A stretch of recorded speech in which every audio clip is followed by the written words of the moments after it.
With us now for the next segment is a good friend of mine, good friend of the show, co-founder of We Act Radio and columnist for the Daily Beast, Cliff Schecter. Cliff, thanks so much for coming on the show.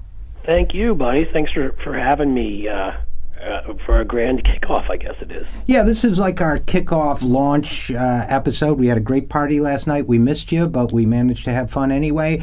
And you know how Had we I been anywhere there at all and reachable, you can bet your butt I would have been there, man, if I could have reached it by any form of transportation that we had yet to invented.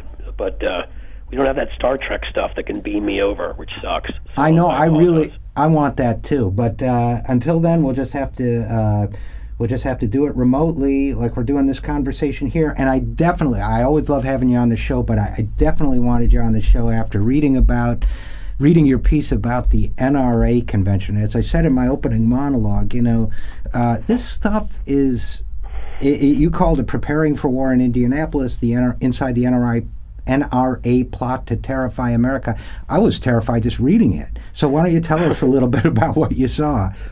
Well, and I will. It was rather terrifying, and I've enjoyed right-wingers trying to mock me because of that, as if this sort of thing should be normal, what was occurring there.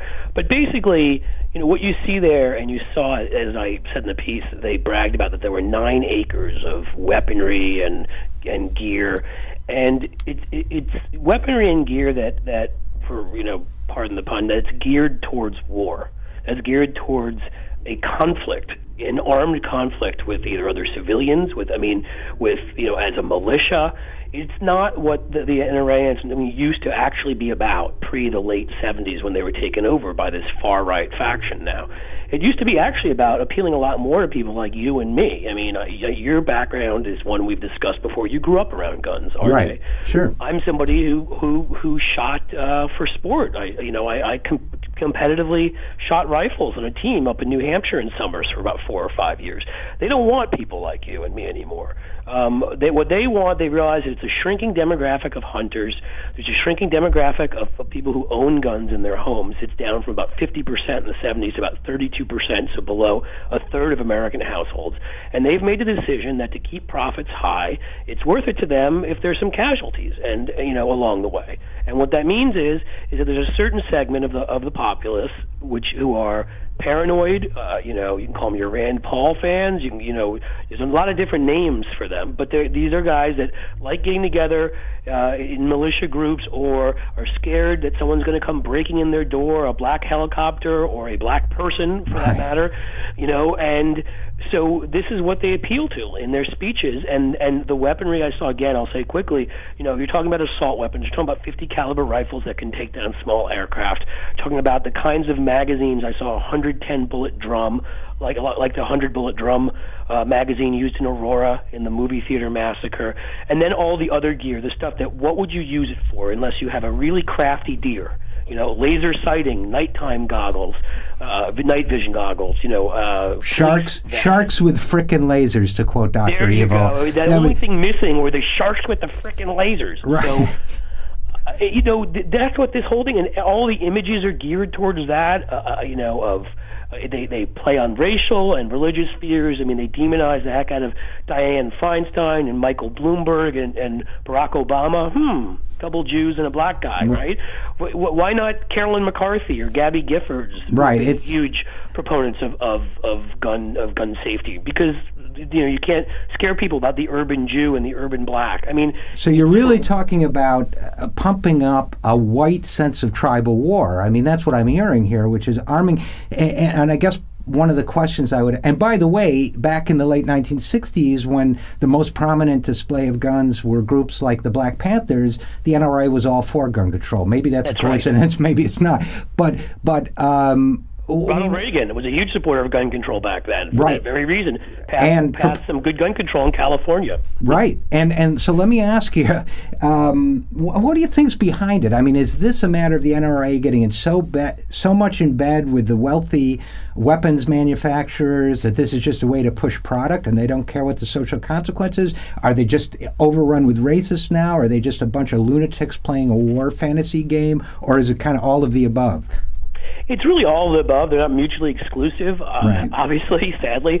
I would say most of it is coming from the first, is from the profit motive. There clearly are some guys on the NRA board. Ted Nugent would be an example of that, who lost their marbles a long time ago, if they ever had any, and believe all this stuff. It's not just about profit. But for the other guys, they've come to the same conclusion, quite frankly, that Fox News has come to, that Rush Limbaugh has come to, that others who said, we don't need to attract the majority of the population. If we can attract the most frightened subsection of white rural America that has been scared for years that those other people are infringing on them, and the government's going to come and make them pay their grazing fees, and the UN helicopters are coming in to take their golf courses, which is something Ted Cruz actually ran on in 2012. Then if you can get those guys, all you need is a couple million guys to buy guns over and over again. Then it doesn't matter that the share of people hunting and owning guns is going down, because you can get one guy to buy 50 guns to prepare for warfare, and 50 assault weapons and all the gadgets that go with it, and the nighttime goggles and the rest. And so that's what it is. It's a simple economic calculation for most of them, again, like it is for other segments of the far right who've moved into crazy land, realizing that they just appeal to a certain segment of nuts willing to spend all their money or watch Fox all day or listen to Rush Limbaugh all day, that's all they need. Well, and I'll tell you, by the way, just parenthetically, that as a guy who was working musician for many years, Ted Nugent is no more responsible or competent with a guitar than he is with a high-velocity rifle. What are you talking about? You're not talking about that Led Zeppelin-esque classic, Cat Scratch Fever? Cat Scratch Fever was the best of Ted Nugent, and it's horrible. And he can't play guitar. I will, right here and right now, challenge Ted Nugent to a guitar face-off anytime, any place. And I'll blow him off the stage, and I got repetitive motion injury in my wrist. Ted is overblown in every aspect of his life, but I'd love to say that you should do it, and it should be like the movie Crossroads, where you bet him whoever loses goes to hell, but he's already going to hell. He's going to hell. But his ego has deluded him. He's only going to have a minor role there. He's not going to be at the right hand of the man himself. But listen, so we've got these crazies, and the other thing I noticed about the convention was I saw this video where they did this very slick ad. We got about 3 minutes left. They did this very slick ad with like an African American in it and like sane looking people. In other words, the people who don't belong to the NRA anymore. Normal people, young people, sane people, minorities. All the rising demographics that are growing, in other words. Right, but without them. And I guess my last question for you is, it looked like, I saw the video of, what's his name, LaPierre, playing that video. It looked like it went over great. And just tell us in a minute about that video if you're familiar with it. Yeah, what they're trying to do, there were pictures, I took some of them, it didn't make it into my piece, but of smiling women holding guns and, using them, and family training, and NRA Youth Day, and women's energy breakfast. I think that made it into the piece. They're trying, because they realize this is why some of the gun laws passing around the country now that they've backed off on are these ones stopping people who have gotten misdemeanor domestic violence convictions from being able to buy guns, because the NRA realizes that all the old white men in the world still will actually die off at some place. We are all mortal as far as we know.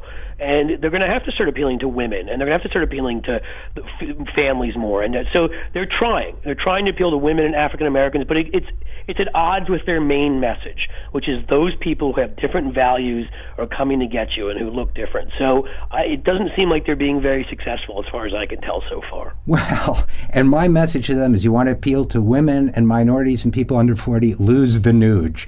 Yes. He's not, among others. He's not your great spokesperson, but Cliff, thanks so much for going. It must have been a truly trippy experience. Trippy is a good way of putting it. I did feel at certain times like maybe I had accidentally taken some acid. Maybe somebody spiked my drink, but it's that wacky. See, Hunter Thompson would have taken some acid to attend, but those days are over. I might have freaked out. I think I would have too. So Cliff Schecter, co-founder of We Act Radio, columnist for the Daily Beast, a great advocate for the sanity that is gun control.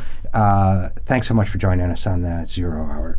My pleasure. Thanks for having me on, man. You bet. And as one gun guy said when we debated right after Newtown and he accused me of being anti-gun, I always say this, I'm not anti-gun, I'm pro-kindergartner. We need sane gun laws. We will be right back after this. I'm Richard RJ Eskow, and this is The Zero Hour.